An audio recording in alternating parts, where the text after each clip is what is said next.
Hello friends, एक और पैसा मेकर स्टॉक हम आपके लिए लेके आए हैं और ये बहुत ही इंटरेस्टिंग कंपनी है क्योंकि इस कंपनी का बिजनेस मॉडल म्यूजिक से रिलेटेड है। और म्यूजिक तो किसको पसंद नहीं है। जब भी आप म्यूजिक सुनते हो स्पॉटिफाई पे, रिलायंस जियो पे, कोई भी रेडियो चैनल पर, तो ये जो मीडियम है, ये जो प्लेटफॉर्म है, that is paying a royalty to this company for streaming this music और for playing this music for you. तो ये कंपनी का जो बेसिक बिजनेस मॉडल ये है कि ये म्यूजिक राइट्स एक्वायर करती है and then they are distributing this music rights through radios and through online platforms like Spotify, Jio Saavn, so on and so forth. और इस कंपनी की जो ऑपरेशन है, it goes back right to 1900। मैंने आप imagine कर सकते हो कि 125 साल से ये कंपनी ऑपरेशनल है। और पिछले इतने सालों में कितनी बढ़िया म्यूजिक राइट्स इस कंपनी ने एक्वायर किए। इसकी music library is phenomenal, I would say. और जब ये Indian music which was there on the 1920s, 30s, 40s, 50s, करीबन 1980s, 90s तक इस कंपनी की पूरी पूरी मोनोपोली थी। यानी कि जितना भी म्यूजिक बनता था इंडिया में, उसकी म्यूजिक राइट्स सारेगामा इंडिया को, जो अपना पैसा मेकर स्टॉक है, ये इस कंपनी को ही जाता था। तो ये आरपी संजीव गोयनका की ग्रुप कंपनी है, कैलकाटा बेस्ड कंपनी है। उसका बिजनेस मॉडल बहुत ही सिंपल है।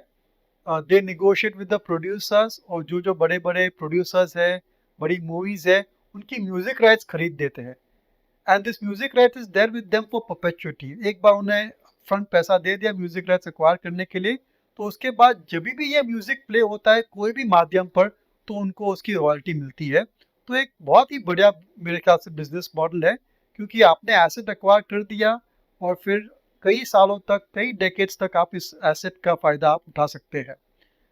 सारेगामा इंडिया की ट्रैक रिकॉर्ड बहुत ही बढ़िया रही है।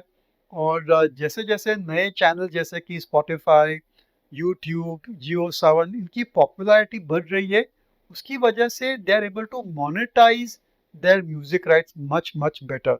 और अगर म्यूजिक में रीमिक्स होता है या एडवर्टाइजमेंट में भी ये म्यूजिक अगर यूज होता है, तो उनको सीधा सीधा फायदा हो जाता है।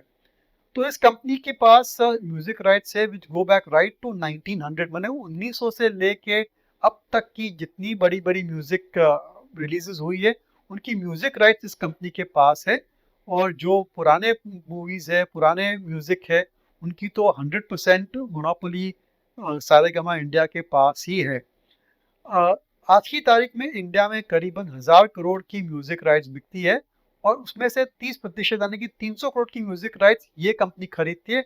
Not just Hindi, mind you, not just Bollywood music, पर जैसे कि तमिल म्यूजिक है, गुजराती म्यूजिक है, भोजपुरी म्यूजिक है, सभी जो रीजनल लैंग्वेजेस है, वहां पर भी ये कंपनी बहुत ही एक्टिव है। एंड इस कंपनी की खास बात यह है कि they are able to understand कि कौन सा म्यूजिक, कौन सा गाना हिट होगा, and then accordingly they are paying for the music rights. Music distribution के अलावा इस ये कंपनी टीवी सीरियल भी प्रोड्यूस करती है, और इसके पास एक इवेंट मैनेजमेंट डिवीजन भी है।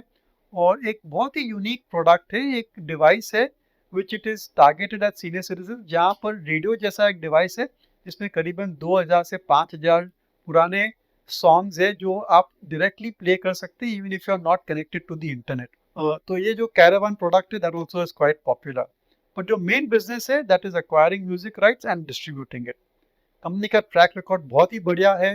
डेट फ्री कंपनी है, इसके फाइनेंशियल आप देख सकते हैं स्क्रीन पर। लेकिन कंपनी की जो ट्रेडिंग प्राइस है, वो काफ़ी एक्सपेंसिव है। प्राइस टू अर्निंग मल्टीपल काफ़ी ज़्यादा है। इसके लिए शायद अगर करेक्शन में आप ये स्टॉक को सोच समझ कर स्टडी करके खरीदेंगे तो अच्छे रिटर्न मिल सकते हैं। लेकिन आज की तारीख में पूरा मार्केट थोड़ा एक्सपेंसिव है, तो ये स्टॉक भी काफ़ी एक्सपेंसिव है हमारे हिसाब से।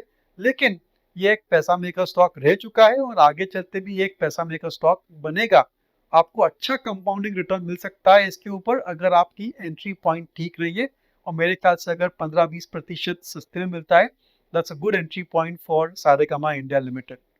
इस कंपनी के रिस्क फैक्टर्स क्या हो सकते हैं? बहुत ही कम रिस्क फैक्टर्स हैं, क्योंकि म्यूजिक तो चलती रहती है।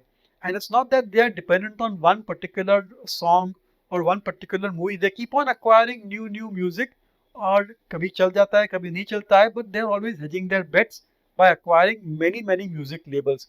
लेकिन अगर कुछ कंज्यूमर स्लो डाउन हो जाता है, एड स्पेंड में स्लो डाउन हो जाता है, रेडियो इंडस्ट्री पर नेगेटिव थोड़ा इफेक्ट आ सकता है, तो थोड़ा मार्जिनल इम्पैक्ट सारेगामा इंडिया पर आ सकता है। या फिर अगर कंपटीशन बढ़ जाती है एक्वायरिंग म्यूजिक राइट्स और म्यूजिक राइट्स की जो वैल्यू है, एक्विजिशन कॉस्ट है, वो अगर बढ़ जाती है तो शायद एक नेगेटिव सिचुएशन बन सकता है इस कंपनी के लिए। But those are all I think more or less company has managed very well over the years.